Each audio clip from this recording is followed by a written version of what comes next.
పిల్లలకి స్కూల్ పాఠశాల అయితే పేరెంట్స్కి స్కూల్ పేరెంట్స్శాల.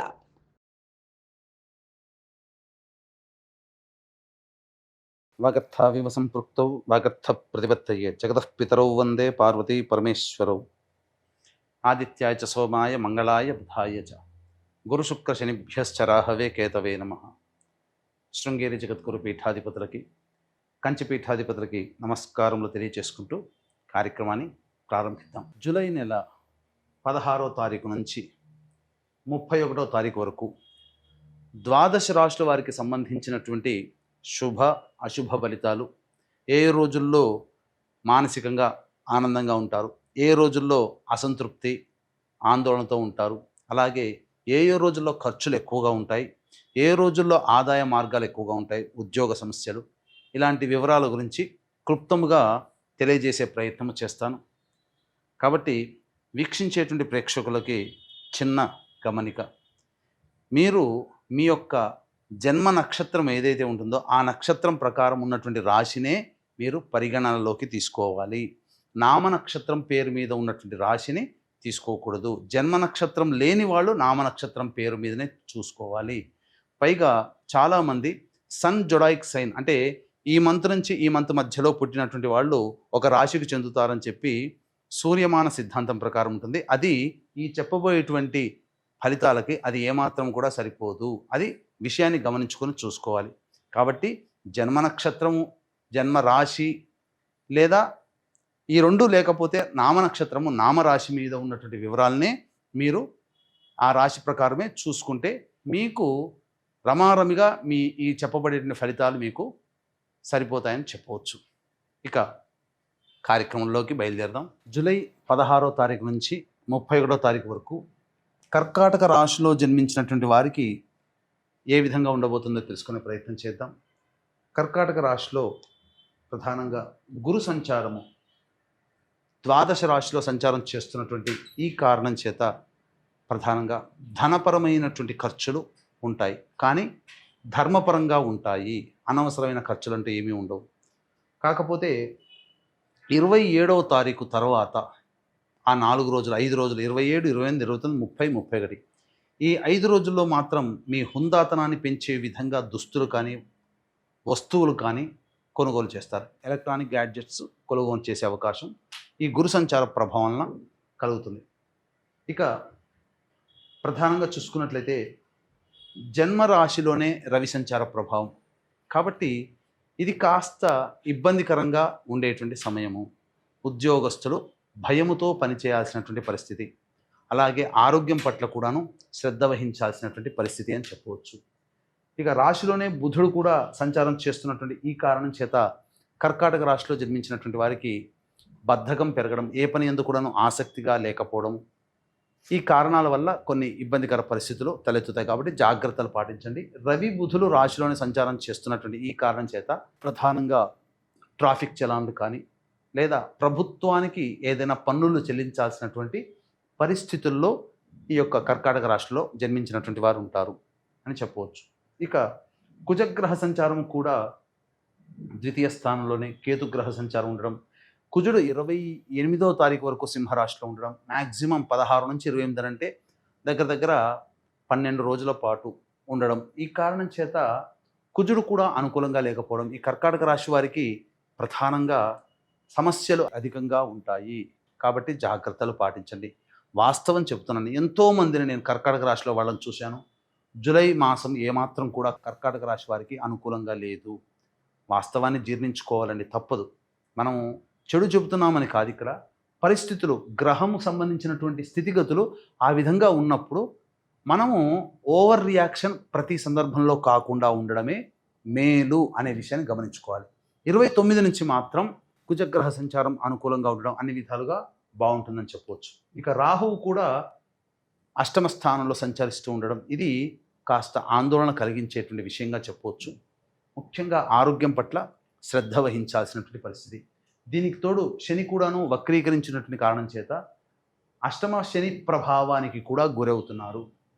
ఇక శుక్రగ్రహ సంచారము ఒక్కటి ప్రధానంగా యోగము అంటే ఉన్నటువంటి అన్ని గ్రహాల్లో ఎవరు యోగిస్తున్నారంటే ఒక శుక్రుడే యోగిస్తున్నాడు, మిగతా సప్తగ్రహాలు యోగించట్లేవు. చంద్రుడు పర్వాలేదు.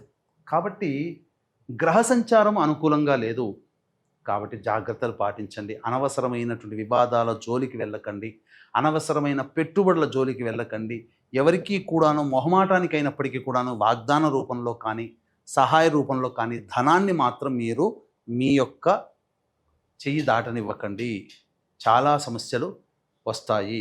ఓపిక పట్టండి. గ్రహాలు అనుకూలంగా లేవు. కాబట్టి ఏతవాత చెప్పొచ్చేది ఏమిటంటే ఈ కర్కాటక రాశి వారికి అనుకున్నంత శుభ ఫలితాలు గతంలో లాగానే ఉండవు. కాబట్టి జాగ్రత్తలు పాటించండి. కర్కాటక రాశి వారికి ఎందుకు ఇన్ని సమస్యలు అంటే ఏ గ్రహస్థితి కూడాను అనుకూలంగా లేనప్పుడు మనం కొన్ని రోజులు తగ్గి ఉంటే వచ్చే నష్టం ఏముంది? కాబట్టి జాగ్రత్తలు పాటించండి. ఇక ఈ రాశిలో జన్మించినటువంటి మహిళలు అనవసరమైనటువంటి గొప్పలకి పోకుండా ఉన్నంతలో సర్దుకుపోయి తత్వాన్ని కనుక అలవర్చుకుంటే చాలా మటుకు మంచి జరుగుతుంది. ఈ రాశిలో జన్మించినటువంటి మహిళలు, గర్భాన్ని ధరించినటువంటి మహిళలు ఎవరైతే ఉంటారో వాళ్ళకి చక్కగా మంచి శుభ సంతానమే కలుగుతుంది. సంతానం కోసం ఎదురు చూసేటువంటి వ్యక్తులకి సంతానం కలుగుతుంది. ఎక్కువగా గర్భాన్ని దాల్చినటువంటి వ్యక్తులకి ప్రసవమవుతే స్త్రీ సంతానం ఎక్కువగా కలిగే అవకాశము గోచరమవుతుంది. ఇక ఈ రాశిలో జన్మించినటువంటి విద్యార్థినులకి మంచి జరుగుతుంది. వివాహ సంబంధాల విషయంలో మంచి జరుగుతుంది. ఇబ్బంది పడాల్సినటువంటి అవసరం లేదు. అలాగే కోరుకున్నటువంటి విద్యా సంస్థల్లో ప్రవేశం జరుగుతుంది.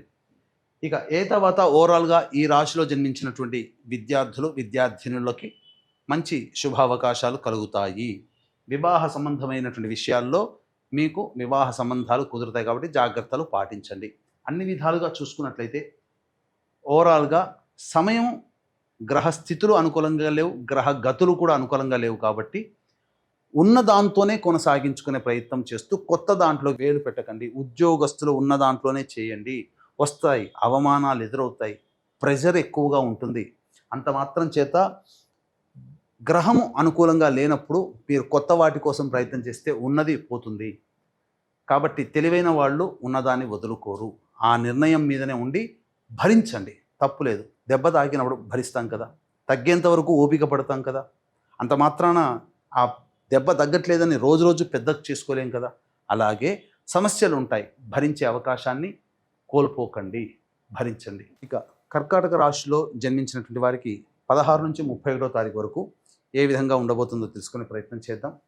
16, 17 తేదీల్లో మానసికమైనటువంటి ప్రశాంతత లోపిస్తుంది.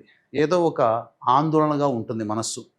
మరియు సంతాన మూలకంగా విభేదాలు, ఖర్చులు పెరుగుతాయి. సంతానంతో సమస్యలు వస్తాయి. కాబట్టి లౌక్యంతో వ్యవహరించండి. ఇక ఆస్తిపాస్తులకు సంబంధించినటువంటి విషయాల పట్ల చర్చకి వస్తాయి. ఇక 18, 19, 20, 21, 22 ఈ 5 రోజుల్లో చేస్తున్నటువంటి వృత్తి, ఉద్యోగ, వ్యాపారాల్లో చక్కగా ప్రతిఫలం అనేటువంటిది ఎక్కువగా ఉంటుంది. ఖర్చుకు మించిన ఆదాయం లభించడం ద్వారా ఆనందంగా ఉంటారు. ఉద్యోగ మార్పులకి ఇది చాలా శుభ సమయం. నిరుద్యోగస్తులకి ఇది చాలా అనుకూలంగా ఉండేటువంటి సమయంగా చెప్పవచ్చు. ఇక 23, 24వ తేదీల్లో ఖర్చులు అధికంగా ఉంటాయి. కాబట్టి జాగ్రత్తలు పాటించండి. అజీర్ణ సంబంధమైనటువంటి వ్యవహారాల్లో ఇబ్బంది పడతారు. కాబట్టి మీరు ఫుడ్కి సంబంధించిన విషయాల్లో జాగ్రత్తలు పాటించండి. అలాగే అనవసరమైనటువంటి వృధా ప్రయాణాలు, మానసికమైనటువంటి ఆందోళన, ఏ పని చేయాలనే ఆసక్తి ఉండకపోవడం ఇవన్నీ కలుగుతాయని చెప్పవచ్చు. ఇక 25, 26 తేదీల్లో ప్రధానంగా పెండింగ్లో ఉన్నటువంటి పనులని పూర్తి చేసుకుంటారు. అలాగే విందులు, వినోదాల్లో పాల్గొంటారు. రెస్పాన్సిబిలిటీస్ని పూర్తి చేసుకుంటారు. ఆనందంగా గడుపుతారని చెప్పవచ్చు. ఇక 27, 28వ తేదీల్లో కుటుంబ సభ్యులతో వాగ్వివాదాలు పెరుగుతాయి. మీరు కొద్దిగా ఉద్రేకానికి గురయ్యే సంఘటనలు కుటుంబంలో జరగడం, బయట కూడా ఉండడం, తద్వారా కొన్ని ఇబ్బందికర పరిస్థితులను ఎదుర్కోక తప్పదు. ధనపరమైనటువంటి నష్టం కూడా గోచరమవుతుంది. ఇక 29, 30, 31 తేదీల్లో ఆనందకరమైనటువంటి జీవితాన్ని పొందుతారు. ఎన్నాళ్ళ నుంచో ఎదురు చూస్తున్నటువంటి అవకాశాలు ఉద్యోగపరంగా, వృత్తిపరంగా, వ్యాపారపరంగా ఏదైనా ఒక శుభ వార్త వింటారు. ఇతరుల సహాయ సహకారాలతో మీ పనులన్నీ కూడాను పూర్తి చేసుకుంటారు. ముఖ్యంగా ధనపరమైనటువంటి సమస్యలు మీకు తీరుతాయి. రాని బాకీలు వసూలవుతాయి. అన్ని విధాలుగా ఆనందదాయకంగా ఉంటారని చెప్పవచ్చు. తర్వాత చెప్పొచ్చేది ఏమిటంటే ఇంతకుముందు చెప్పుకున్నట్టుగా గ్రహ సంచారము అనుకూలముగా లేదు. కావున ఇక్కడ శివాజ్ఞ మేరకు కాశీక్షేత్రంలో అమావాస్య రోజున అంటే 24వ తేదీన అమావాస్య. ఆ సందర్భంగా పునర్వసు నక్షత్రము గురువారము కలిసినటువంటి అమావాస్య కాబట్టి తండ్రి వైపు 3 తరాలు, తల్లి వైపు 3 తరాల్లో మరణించిన వారి ఆత్మతృప్తి కోసం పిండ ప్రదాన కార్యక్రమం చేయించడం జరుగుతుంది. ఇది చాలా శుభమైనటువంటిది. ఈ యొక్క కాశీ క్షేత్రంలో జరిపించడం ద్వారా పెద్దల యొక్క ఆత్మతృప్తి కలుగుతుంది. ఇక సాయంకాలము నిశీ సమయంలో పుష్యమీ నక్షత్రము అమావాస్య ఉన్నటువంటి సమయంలో జాతకరీత్యా కలుగు విద్య, వివాహ, ఉద్యోగ, దాంపత్య, అనారోగ్య సమస్యల నివారణకి, అలాగే మేష, మిథున, కర్కాటక, సింహ, కన్య, వృశ్చిక, ధనస్సు, కుంభ, మీన రాశిలో జన్మించిన వారికి శనిదోష పరిహారార్థమై సర్వదోష నివారణ పూజలు, హోమాలలో భాగంగా క్షేత్రపాలకురాలు వారాహి, క్షేత్రపాలకుడు కాలభైరవ హోమాలతో పాటు ప్రత్యంగిర, బగళాముఖి, రాజశ్యామల, సుదర్శన హోమాది కార్యక్రమాలు జరిపించడం జరుగుతుంది. అవకాశం ఉన్న వాళ్ళు కార్యక్రమ తదనంతరం కాంటాక్ట్ చేసి పూర్తి వివరాలు తెలుసుకోవచ్చు. అలాగే ఇప్పుడు చెప్పినటువంటి సమస్యల కంటే ఇంకా మీరు ఎక్కువగా సమస్యలు ఎదుర్కొంటున్నట్లయితే దగ్గరలోని మంచి ఉపాసనా పరులైనటువంటి జ్యోతిష్యుని సంప్రదించి మీ జాతకాన్ని పరిశీలన చేసుకొని తగు సూచనలు పాటించవచ్చని చెప్పవచ్చు. సర్వం శ్రీ ఉమామహేశ్వర పరబ్రహ్మార్పణమస్తు.